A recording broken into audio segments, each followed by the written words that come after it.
तुम? आप उस दिन तुम खामखा नाराज हो गई थी।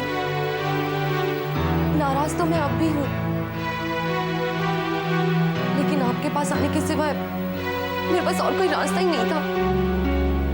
शराफत का भेस बदल कर आ रही है, सीधे आप कहना शुरू कर दिया। आपको आप कहने में मुझे उस दिन भी कोई एतराज नहीं था, लेकिन शायद मैं कुछ ज्यादा ही गुस्से में थी।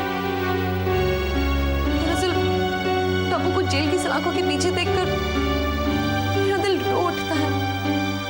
जो कुछ उसने तुम्हारे साथ किया उसके बावजूद भी उसने जो किया वो जाने, लेकिन मैंने तो प्यार किया, और आप जिससे प्यार करते हैं उसके सारे गुनाह माफ कर देते हैं। वो सब किस्से कहानियों में होता है। नहीं, हमारे मुल्क की औरतों का दिल आज भी इतना बड़ा है जिसमें उसके पति के कई गुनाह छिप जाएं। तो इसीलिए वो अपने पति के हाथों पिटकर भी उसकी सेवा करती रहती है।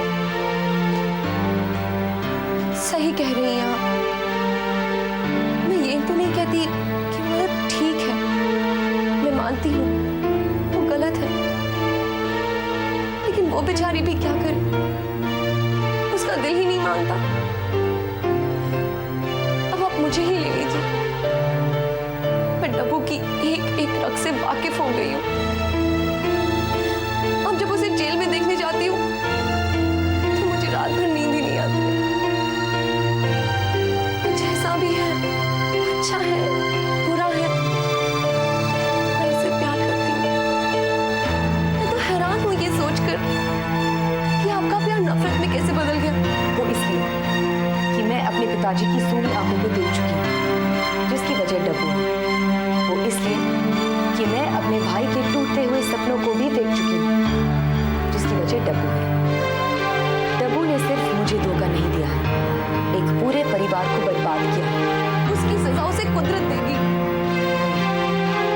मैं दूंगी उसे सजा। उसे, जिसे आपने कभी कहा होगा कि आप उससे प्यार करती हैं? क्या आपने झूठ कहा था? लेकिन डब्बू की इस एक हरकत ने सब कुछ बदल दिया। सच तो ये है कि आपने डब्बू को कभी प्यार किया ही नहीं। वो तो आपको सिर्फ अच्छा लगा। उसे देखकर आपके दिल में कुछ उमंगें जागी और आपने उसे हासिल करने की कोशिश की। वो आपको मिला भी, और एक दिन अचानक वो गायब हो गया। तो आपको बहुत गुस्सा आया। आपको ये लगा कि आपके पिंजरे के कैद पंछी ने उड़ने की कोशिश कैसे की।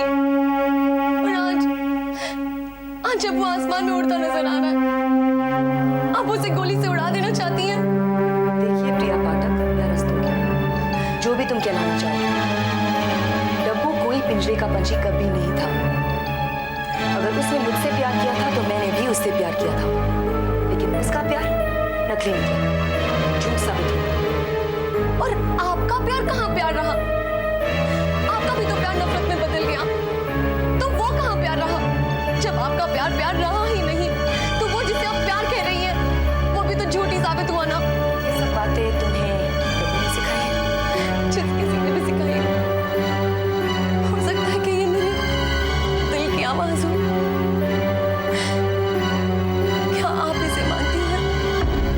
नहीं, प्यार का मतलब खुदकुशी नहीं होता। मैं आज भी डब्बू से प्यार करना चाहती हूँ, लेकिन हर उस लड़की के दर्द को भी समझती हूँ जिसे डब्बू बर्बाद कर रहा है या करने की ताकत रखता है। हर उस लड़की के आंसुओं में अपने आप को शामिल पाती हूँ जिसकी वजह डब्बू है। अगर मैं चाहूँ तो आज डब्बू एक सांस के बाद दूसरी सांस न ले पाए, लेकिन मैं ऐसा नहीं करूंगी। डब्बू को मारना मेरा मकसद नहीं है, उसे अपने दरवाजे पर वापस लाना भी मेरा मकसद नहीं है। मेरी यही कोशिश है कि डब्बू किसी और के लिए वो हालात न पैदा करे जो उसने मेरे लिए किए थे।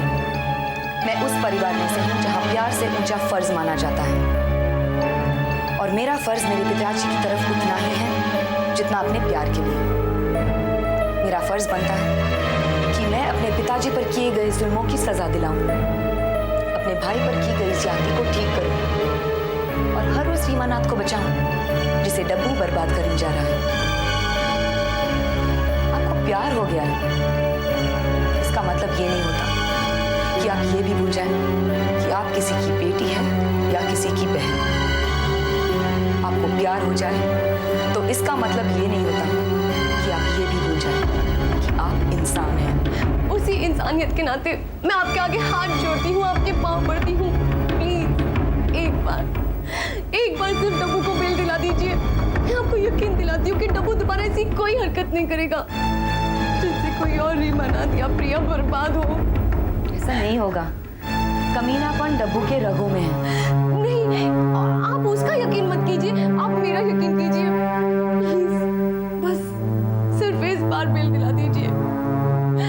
मैं वादा करती हूँ कि मैं दोबारा उसके नरकवास लेकर कभी नहीं आऊंगी। तुम ऐसा नहीं कर पाओगी प्रिया।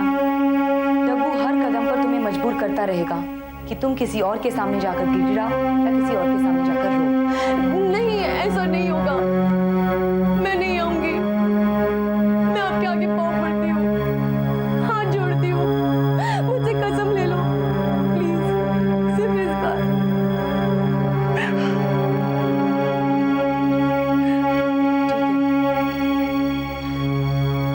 इस बार डब्बू छूट जाएगा, पर बेल पर। लेकिन ये उसकी मुसीबतों का अंत नहीं होगा। उसे हर उस गांव की कीमत चुकानी पड़ेगी जो मेरे और मेरे परिवार पर लगेगी। मैं रहम इसलिए कर रही हूँ क्योंकि तुम्हारी आंखों में आंसू है, और ये आंसू मुझे अपने आंसू की याद दिला रहे हैं। जाओ जाओ प्रिया,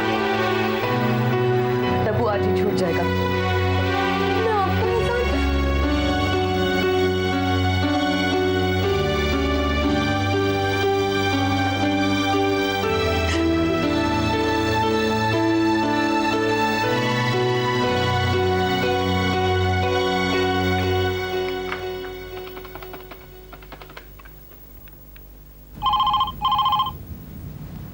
हेलो।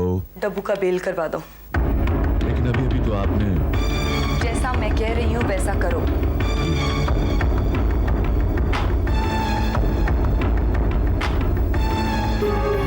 इस बार तो डब्बू प्रिया के आंसू ने तुम्हें बचा लिया। दोबारा ऐसा नहीं होगा। और ज्यादा खुश होने की जरूरत नहीं है, आगे बहुत रोना बाकी है।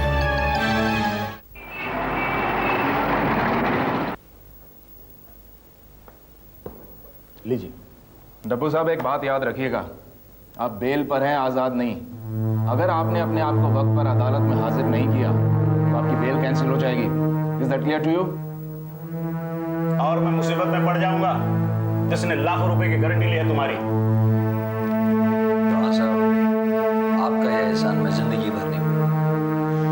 अब मैं रीमा को दिखाऊंगी ये वही जो डब्बू को छुड़ा सकती थी। और भी लोग हैं जो उसकी मदद को आ सकते हैं। हाँ डब्बू, मैं उसके पास गई। तुम क्यों रीमा के पास गई थी? डब्बू, जब मुझे कोई और चारा नहीं मिला तुम्हें बचाने के लिए, तो मुझे उसी के पास जाना पड़ा। मैं उसके पास गई, गिड़गिड़ाई, उसके पाँव तक पड़े। और वो फिर भी नहीं मानी होगी। मान तो गई थी, पर उसका एहसान लेने की जरूरत ही नहीं पड़ी। उसके पहले ही राणा साहब मेहरबान हुए। ये मेहरबानी भी रीमानाथ की ही है। मतलब ये कि ना वो तुम्हें अंदर करवाती और ना ही मुझे तुम्हारी बेल देने का मौका मिलता, तो ये एहसान भी रीमानाथ का ही वजह से हुआ ना। भाई डब्बू, इससे पहले कि इंस्पेक्टर साहब अपना इरादा बदल लें, चलो यहाँ से, चलो जल्दी चलो। डब्बू मेरे साथ जाएगा कहाँ? हमारे यहाँ। अब मैं डब्बू को अकेला नहीं छोड़ सकती। हम दोनों मेरे घर जाएंगे ताकि इस पर कोई और हमला नहीं कर सके। बेटे, तुम्हारे मम्मी डैडी वो उनको हमारी बात माननी होगी। या तो डब्बू मेरे साथ रहेगा या तो फिर हम दोनों कहीं बाहर रहेंगे। नहीं, ये कैसे हो सकता है? डब्बू यहाँ कैसे रह सकता है? जैसे मैं रहती हूँ, गोविंद रहता है, मेरी मम्मा भी तो रहती है। प्रिया, तुम इस घर की हो। डब्बू भी इसी घर का है। शादी हुई है इसकी मुझसे। शादी?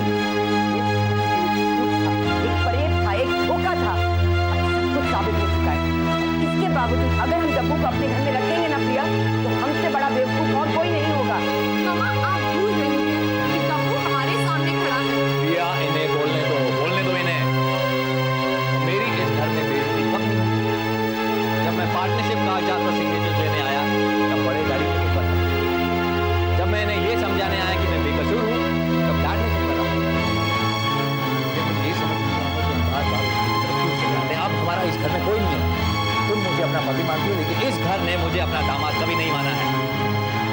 अब तुम्हारी खुशहाली हो चुकी है, अब तुम इन सब के लिए पराई हो चुकी हो। तो मेरा अपना भी एक घर। नहीं, प्रिया कहीं नहीं जाएगी। और प्रिया मेरे साथ ही जाएगी। देखो डब्बू, इस वक्त जिद या लड़ाई करके किसी का फायदा नहीं होता। लड़ाई मैं नहीं करता डैड, लड़ाई आप करते हैं।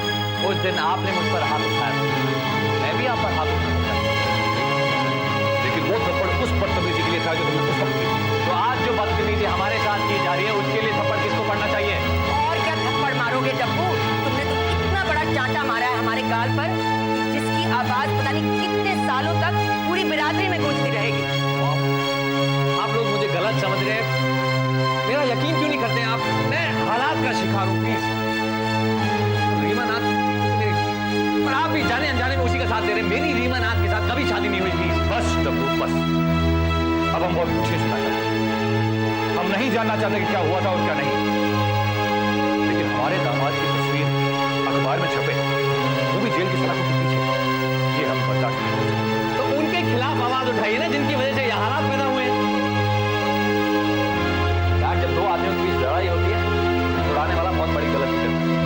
तो हमेशा अपने आदमी के हाथ पांव पकड़ता है। होता क्या है कि सामने वाले के हाथ पांव चलते रहते हैं, और जब होना ये चाहिए कि सामने वाले के हाथ पांव पकड़ने चाहिए, उसे रोकना चाहिए। डैड, हमें भी रीमा नाथ को रोकना चाहिए। रोकेंगे, हम सब रोकेंगे। डब्बू, अब तुम आओ।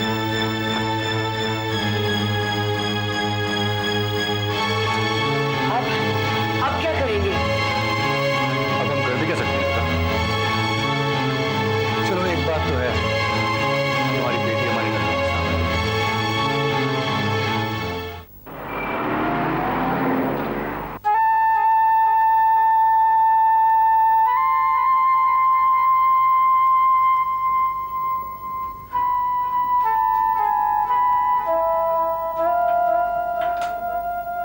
न जाने कब होश आएगा पापा को।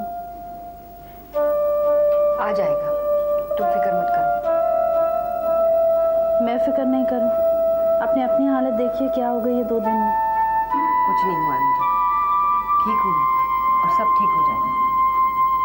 वही तो मैं कह रही हूँ, सब ठीक हो जाएगा।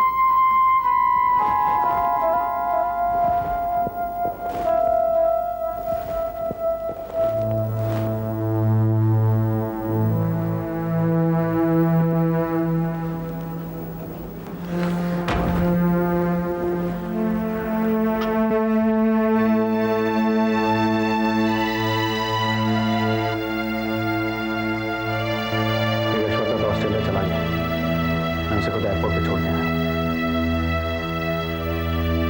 पापा कैसे?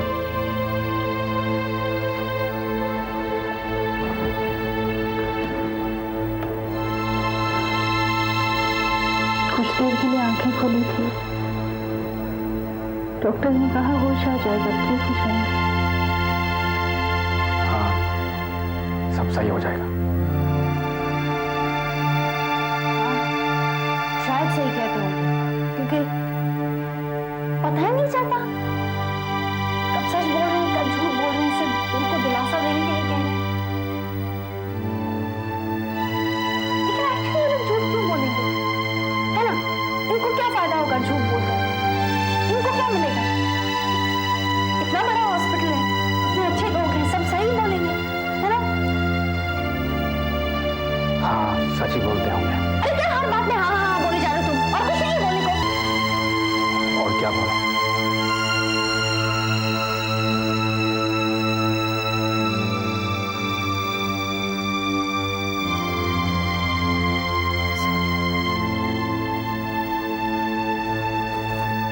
मुझे लगता है मैं पागल हूँ। बेटी, अपने आप को संभालो। दीपक टूटती नहीं है, अगर तुम टूट जाओगी तो दीपक का क्या होगा? Come on, B strong, come on. पापा क्या होगा? Oh God. I'm gonna be strong. तुम घबराओ मत, मैं नहीं टूटूंगी। न मैं टूटूंगी, न दीपक टूटूंगी।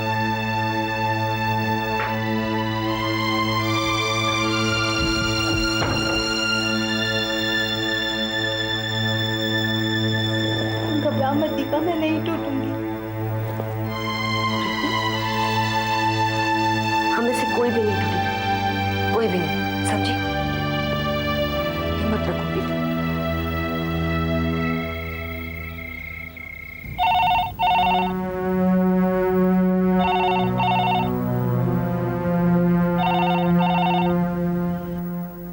हेलो बेटे, मुझे पैसे चाहिए, पूरे 3 लाख, वरना तुम्हारी बेल कैंसिल हो जाएगी। और ये राना भी एकदम बदल गया है। आप क्या बातें कर रहे हैं डैड? राणा ऐसे कभी कभी तो लगता है कि अपना है और कभी कभी ऐसे बिहेव करता है जैसे कि पराया है। बेटे, ये बड़े लोगों की बड़ी बातें हैं कि पहले ये 3 लाख जरूर चाहिए। मैं कहां से लाऊं डैड? वो प्रिया से आप भी ना डैड कमाल करते हैं। आज ही मैं इस घर में घुसा हूं और अगर मैंने ऐसा कुछ किया ना तो बात उल्टी पड़ जाएगी, समझे? बेटे, अगर ये 3 लाख नहीं मिले तो पता नहीं क्या हो जाएगा। तो मैं आने के बाद तुम्हें फोन करता हूँ, तब तक पैसों का इंतजाम कर लो।